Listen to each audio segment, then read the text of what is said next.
I saw a number of the staff members as they were coming into the school and wished them a hearty, great start to this school year. Ready or not, summer is over. And the school year begins, and I think we're in really good shape. As our parents come off the summer with their children, you know, they're always anxious, and our kids are always anxious about the beginning of the school year.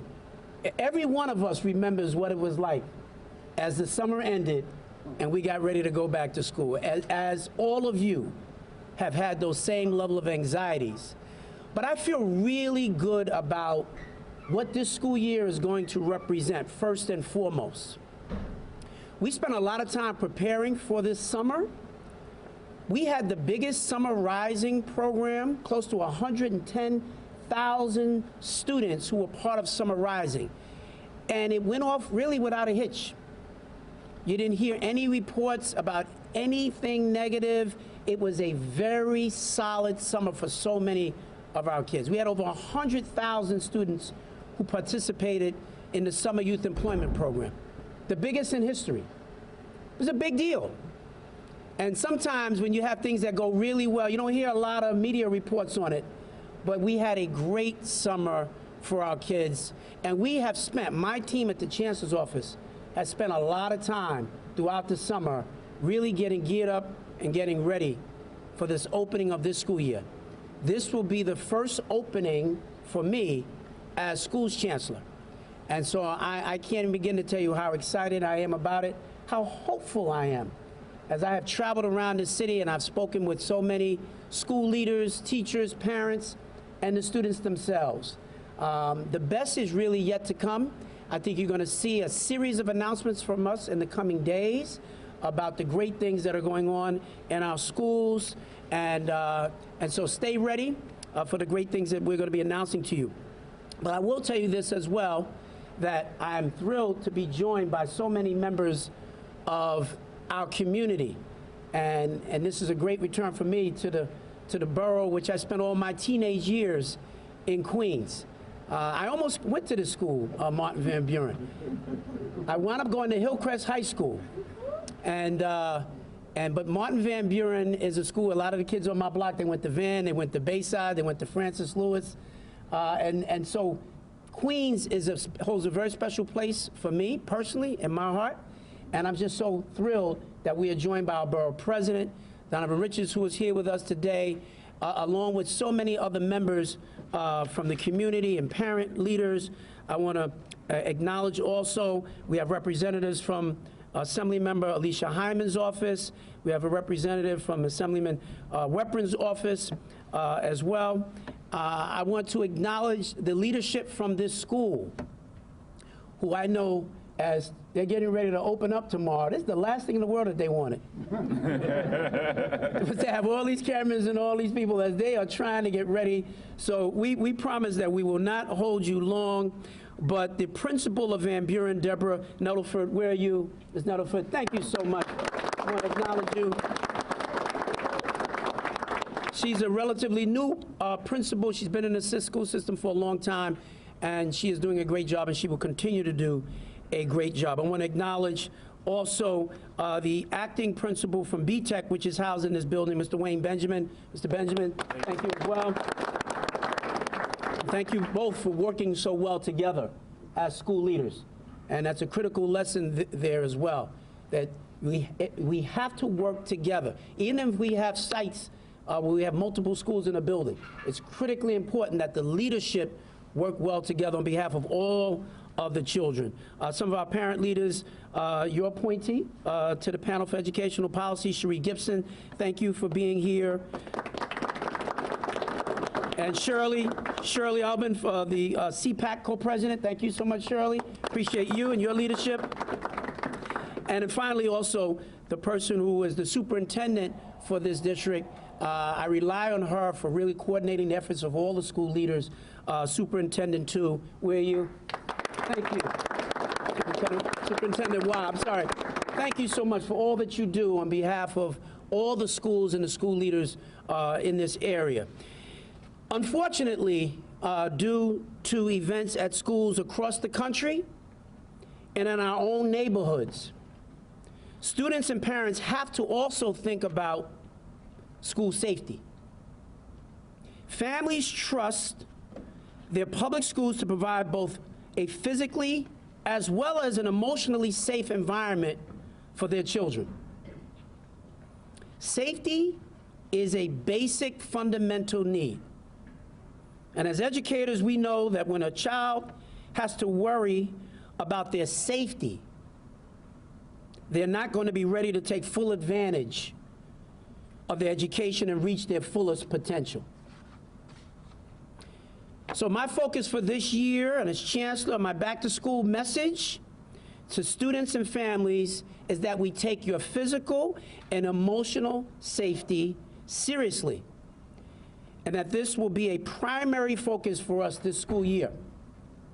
Our students and staff deserve to feel physically safe in their schools. We saw an increase in incidents outside of schools last year. We heard from students over and over again that they see the school as a place of real refuge, a place of safety. And we must ensure that our schools continue to be the safe havens for all of our children. That is why this year we're doubling down on keeping our kids physically safe. So in partnership with the NYPD, and we meet with them regularly, a newly graduated class of approximately 200 school safety agents will enter our schools on the first day of school. That is good news. Additionally, a new class of 150 agents begin training in September, followed by a class of 250 in January and again in May. As it was announced earlier this year, beginning the school year, principals will now have access to a secure push notification messaging system, which will allow schools to communicate with staff and families in real time regarding updates to the school, potential school closings, and in the case of an emergency, including providing timely updates regarding lockdowns, shelter-ins, or evacuations if necessary. Many of you will recall what happened in Sunset Park. And when that incident happened, the schools that were located near the incident were frantic. The parents of the children in those schools were frantic. And many of them had to wait to hear what was going on the news. We want to put them in a position where they don't have to wait for the local news to know exactly what's going on. That's why this push notification system, they'll be able to get information directly from the chancellor or directly from the school leadership in real time. It's a new form of technology that we're very excited about, and we think it's going to have a tremendous impact in enabling us to have a better level of communication with all of our families. When the parents and families are clear about what's going on, it reduces a level of stress and causes everybody to work together. And so we're excited about that as well. Furthermore, in collaboration with the NYPD School Safety Division and Louisiana State University, LSU, the DOE is facilitating enhanced training in emergency readiness for school principals, assistant principals, and building response team leaders. This includes active shooter trainings and active threat exercises, which were held throughout the summer. And significantly, for the first time, unfortunately, these trainings have also included our early childhood program providers across the city. Just think about that. It's unfortunate that we have to be in a place where even early childhood providers, those who are working with our babies, have to receive a level of training to be prepared for the potential of an active shooter in the facility. But that is the reality that we are facing. And we have seen these unfortunate incidents take place all across the nation. So we can't put our head in the sand. We have to make sure that we're doing everything that we can possibly do to be as ready as we can to provide a level of safety for all of our children. Finally, our Division of School Facilities, John Shea is here. I want to thank you, sir, for all the great work that you do and ensuring that all of our schools, he's responsible for making sure that all the schools are ready on day one. And he's done a wonderful, amazing job. And I want to thank you. They conducted an inspection of all 1,400 buildings to assess whether classroom and exterior doors, alarms, and public address systems are in fact functional. They are currently finishing the repairs to ensure that every safety system is 100% operational by tomorrow morning. That is no small task. Thank you, Mr. Shea. Every one of our public schools keeps every door locked and alarmed except for the front doors. While the front door is staffed by school safety agents, we continue to explore options for securing even the front door while enabling easy access for first responders and even for students who are seeking refuge. Sometimes children find themselves in trouble on the streets, and the first place, in fact, in many cases, the only place that they know that they can run to for some level of safety is to come to the school. And so we have to balance this idea around just even locking the front doors with ensuring a level of safety for all of our students. So we are continuing to explore that notion. Caring for the physical safety of our students is not enough. We must also take care of their emotional safety. So by investing in the emotional safety of our young people, we head off issues before they become serious problems. It is not enough for schools to only teach academics. We must also grow our students' emotional intelligence as well. To that end, we are deepening our investment in emotional safety. First, we are moving more social and emotional resources closer to schools. Last Friday, we announced that over 100 centrally staffed social workers will move to superintendents' offices to support schools. So yes. Superintendent Weil, who's here with us today, one of the things she would tell you is that as superintendent, you know, when I became chancellor, we eliminated the executive superintendent position. And we fortified a level of support for the local superintendents and made sure that they got more resources, more budget. We're going to be holding them more accountable, but we're also giving them more bodies that they can deploy quicker in support of our schools. We're trying to shrink this bureaucracy and to push it into a place that really matters, and that's what happens in our schools. And so we're counting on our superintendents to know what's going on in each one of their schools and to deploy the resources appropriately. Second, we are investing in our communities. In this year's budget, we are providing funding to bring student support and violence interrupter services to nearly 140 high-need schools through a brand new program that we're calling Project Pivot.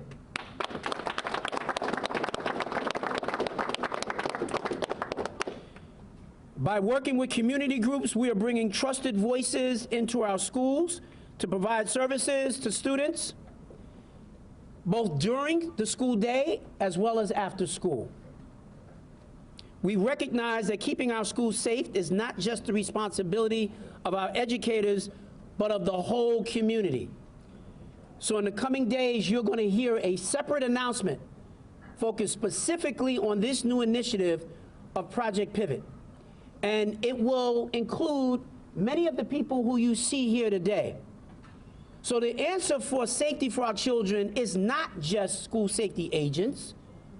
While they are critically important, and I don't apologize for that at all, but I also recognize that members from the community themselves, the credible messengers, the violence interrupters, the mentors, those who live in those neighborhoods who will stand in the gap for those young people who need the most help, is what we are committed to.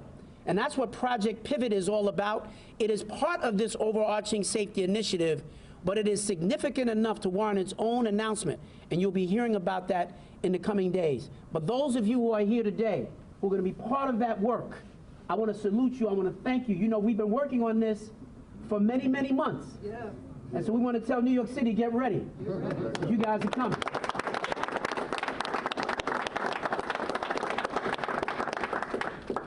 Thirdly, we are sustaining what works.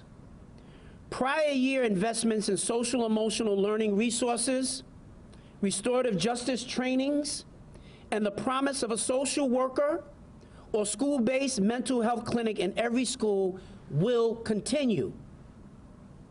We have come so far from the days of relying on punitive punishment to make students feel safe. In reality, by avoiding the emotional safety of students, we just perpetuated a cycle where students became more and more disconnected from school.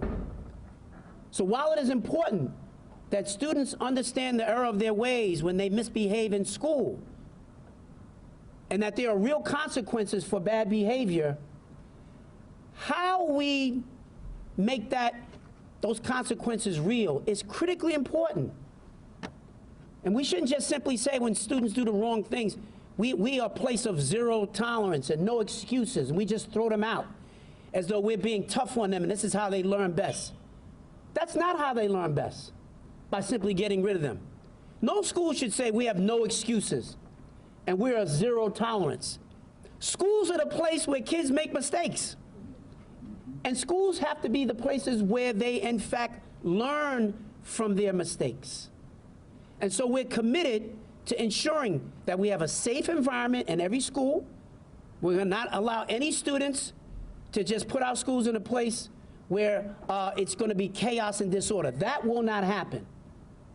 But we also want to make sure that we're treating our students with a level of respect and letting them know that we love them, we care about them, and we want to help to make the adjustments to bad behavior so that not only does it negatively impact them, but their classmates and the entire school as well. So that's something that we are fully committed to. And lastly, we're continuing to closely watch what is happening with COVID-19, and we're following the guidance of the CDC and the Department of Health.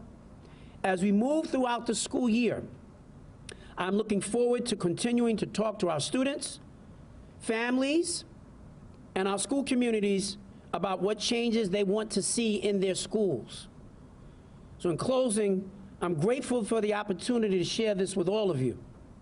As our families send our children back to the classroom, it is essential that our parents and guardians know the steps that we are taking to keep their children safe. Nothing is more important than their safety.